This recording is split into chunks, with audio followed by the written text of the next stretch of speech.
Welcome दोस्तों, इस video में बात करेंगे सोशल मीडिया की वायरल खबरें। आगे बढ़ने से पहले आपको बता दें, ये हाथ भी मेरा वैसे ही काम करता है जैसे ये, कंफर्टेबल हूं इसलिए यहां रखता हूं।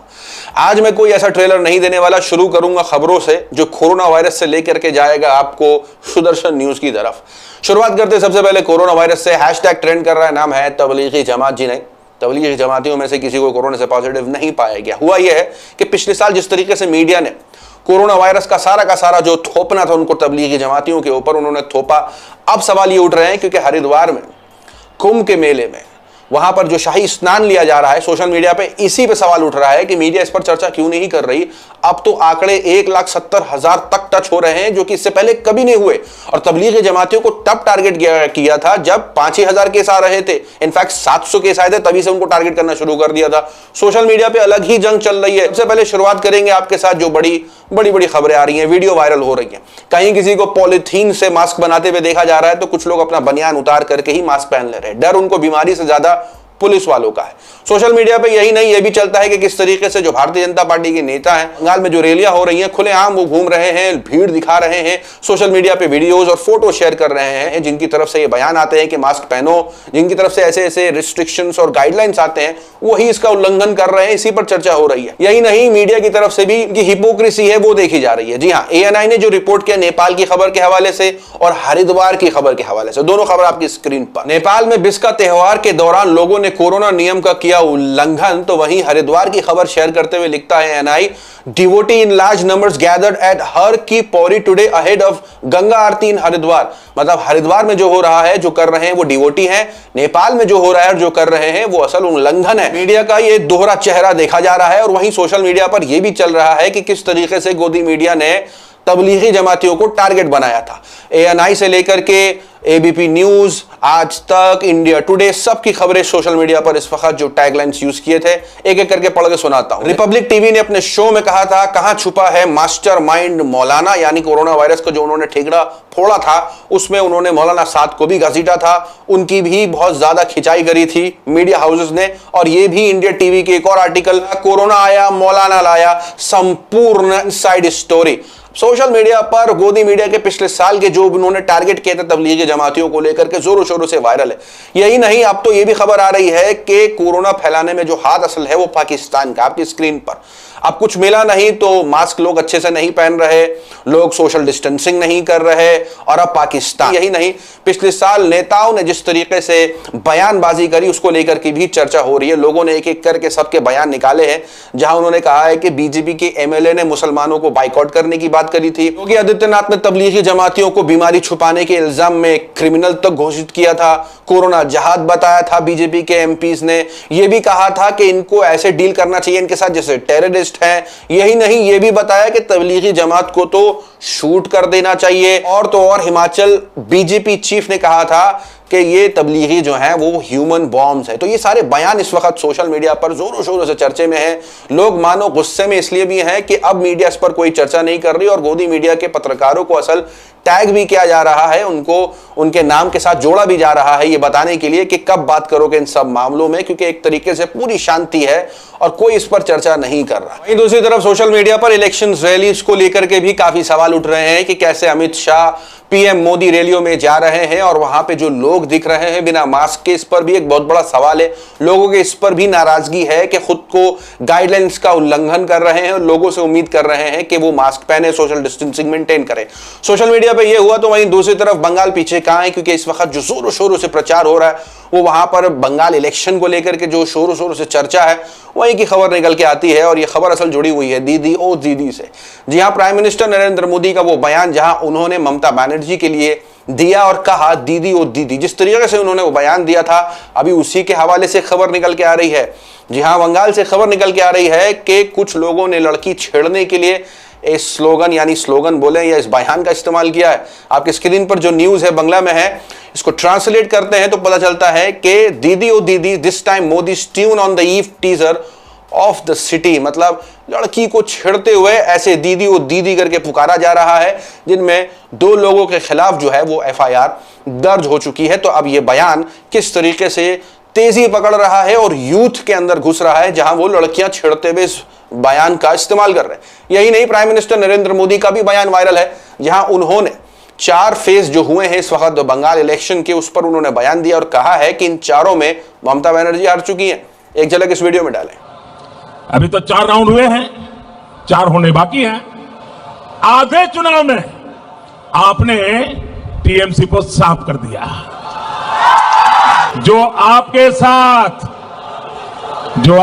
साथ खेला करने की सोच रहे थे, उन्हीं के साथ खेला हो गया है। तो जैसे कि आपने बयान में सुना, पीएम मोदी के बयान के मुताबिक एक बार बंगाल से दीदी की सरकार गई तो वापस नहीं आएगी। तो वहीं पिंकू शर्मा नाम के एक यूजर लिखते हैं, और अगर आपकी सरकार देश से गई तो फिर वापस कभी नहीं आएगी, आदमी खुशी भी मनाएंगे। वहीं अगली तरफ सोशल मीडिया पर एक और खबर वायरल है, ये दरभंगा बिहार से जुड़ी हुई है। जी हां, कोरोना से मौत हुई पिता की, बेटे ने शव लेने से इनकार किया, यहां तक कि फोन तक स्विच ऑफ कर दिया। खबर दरभंगा बिहार की है और इसके हवाले से जो रिपोर्ट है वो पढ़ के सुना दूं। बिहार के दरभंगा के एक शख्स की कोरोना से मौत हुई, बेटे ने बॉडी लेने से इनकार किया, फोन करने पर स्विच ऑफ भी आया उसका फोन। उसके बाद कबीर संस्था के मानव धर्म निभाते हुए बुजुर्ग का अंतिम संस्कार किया और एक मुस्लिम युवक ने बेटे का फर्ज निभाते हुए हिंदू रीति रिवाज के मुताबिक अंतिम संस्कार कर दिया। यानी एक हिंदू बेटे ने अपने पिता को ऐसे ही जाने दिया, अंतिम संस्कार नहीं किया, क्योंकि जो बाप था उसको कोरोना से मौत हुई थी, कोरोना पॉजिटिव था, उससे उसकी मौत हुई थी। वहीं दूसरी तरफ मुसलमान ने आकर के उस पिता का अंतिम संस्कार किया, वैसे ही जैसे हिंदू रीति रिवाज के मुताबिक होता है। लड़के का नाम उमर है। सोशल मीडिया पे यह खबर इसलिए चर्चे में है क्योंकि एक इंसानियत के तौर पर जिस तरीके से दिखाया कि जहां लोग बीमारी के डर से अपनों तक को छोड़ देते हैं, तो वहीं कुछ लोग ऐसे भी होते हैं जो आपको उठ करके रिश्तों से भी ऊपर जाकर के आपकी मदद करते हैं और वो काम कर जाते हैं जो आम आपके सगे भी नहीं करते। सोशल मीडिया पे ये वायरल वहीं वसीम रिजवी के हवाले से भी खबर आती है कि वसीम रिजवी के ऊपर सुप्रीम कोर्ट ने 50,000 का फाइन और साथ ही साथ उनकी जो याचिका थी कुरान की उन 26 आयतों को हटाने की, उसको खारिज कर दिया। जी हां, वसीम रिजवी ने याचिका दाखिल करी थी ये बताते हुए कि कुरान में ऐसी 26 आयतें हैं जिससे हिंसा और टेररिज्म फैलता है और वो भाईचारा फैलाना चाहते हैं। और वो ये कहते हैं कि कुरान में ऐसी कोई आयत नहीं होनी चाहिए, क्योंकि कुरान सिर्फ इंसानियत की बात करता है, उसमें ऐसे मार धाड़, पिटाई, झगड़ा, फसाद की कैसे आयतें आ सकती हैं। तो उनका ये मानना था, उनकी अपनी सोच थी, लेकिन वो ये भी भूल गए कि आपके ऊपर अच्छा होने पर भी हमला हो सकता है। उससे बचने के लिए तो एक और धर्म होगा जिसमें आपको हथियार उठाना पड़ेगा अपने और अपनों के बचाव के लिए। तो इसी पर वसीम रिजवी को एक बहुत बड़ा झटका, क्योंकि सुप्रीम कोर्ट ने 50,000 के फाइन के साथ उनकी उस याचिका जिसके अंदर उन्होंने ये कहा था कि कुरान की उन 26 आयतों को हटाया जाए जिसके अंदर टेररिज्म और मारधाड़ की आयतें हैं, इस पर सुप्रीम कोर्ट ने उनकी याचिका को खारिज कर दिया और 50,000 का उनके ऊपर फाइन भी कर दिया। सोशल मीडिया पे एक तरफ ये चला तो वहीं दूसरी तरफ सुदर्शन न्यूज की खबर काफी वायरल रही। हुआ ये, कृष्ण देवी के पवित्र मंदिर में तोड़फोड़ की खबर उन्होंने शेयर की। आपके स्क्रीन पर जो वीडियो है, सुदर्शन न्यूज ने इस खबर को ऐसे शेयर किया बताते हुए कि दोजख बनती जा रही है दिल्ली। जी हाँ, जिस तरीके से चुनाव किए जाते हैं लफ्जों के, और ऐसा बताने की कोशिश की जा रही है कि इस पर हमला जो किया होगा वो किसी मुसलमान समुदाय या मुसलमान शख्सियत की तरफ से होगा, क्योंकि वो ऐसे लफ्जों का इस्तेमाल करते हैं। वो अपने इस ट्वीट से ये बिल्कुल भी नहीं कह रहे हैं कि मुसलमान ने किया, इस्लाम के मानने वालों ने किया, लेकिन दोजख जो लफ्ज का इस्तेमाल किया ये अरबी लफ्ज से आता है और इसी लफ्ज का इस्तेमाल ज्यादातर मुसलमान करते हैं। तो उसको कनेक्ट करने की कोशिश की जा रही है। जैसे आजकल ANI चल रहा है, जबकि ANI कोई गाली नहीं है, लेकिन उससे कुछ चीज को कनेक्ट किया गया है, वैसे ही कनेक्ट करते हुए दिखाई दिए। जहां निशाना जाहिर सी बात है मुसलमान था, लेकिन उसके बाद इस खबर का खुलासा होता है और पता चलता है जिस शख्स ने इस काम को अंजाम दिया उसका नाम विकी मल, और उसने इस काम को इसलिए अंजाम दिया क्योंकि वो भी खुदा के साथ यानी गॉड के साथ अपने हिसाब किताब बराबर करना चाहता था, क्योंकि उसके साथ भी कुछ ऐसे मामले हुए थे, उसका भी नुकसान हुआ था, तो वो भी भगवान को नुकसान पहुंचाना चाहता था। मासूमियत की भी एक इंतहा है। तो सोशल मीडिया पे इस मासूमियत वाली खबर को लेकर के जिस तरीके से शेयर किया गया और दूसरे कम्युनिटी को टारगेट करने की कोशिश की गई, इसका एक्सपोज होता है। कुछ पंक्तियां लिखी हैं मैंने, मैं आपको सुनाना चाहूंगा वीडियो खत्म करने से पहले।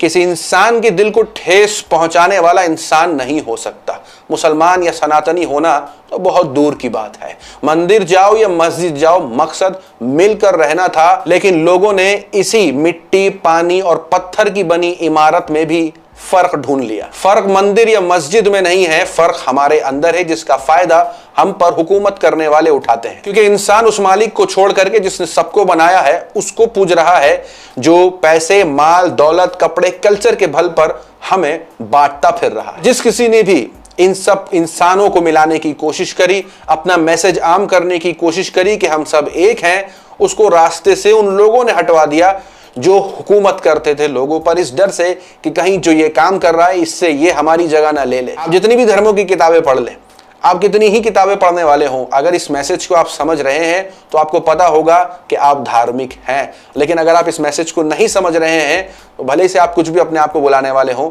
आप धार्मिक नहीं हो सकते। तो इस मैसेज को समझना सबसे बड़ी चीज है, और मिलकर रहना, दूसरे का ख्याल करना, यही एक अच्छा धर्म है इंसान का, और इसी का पालन हम सभी को करना चाहिए। आपकी क्या राय इन सारी खबरों को लेकर कमेंट में जरूर बताएं। मिलते हैं आपसे अगली वीडियो में, तब तक के लिए अपना ख्याल रखें।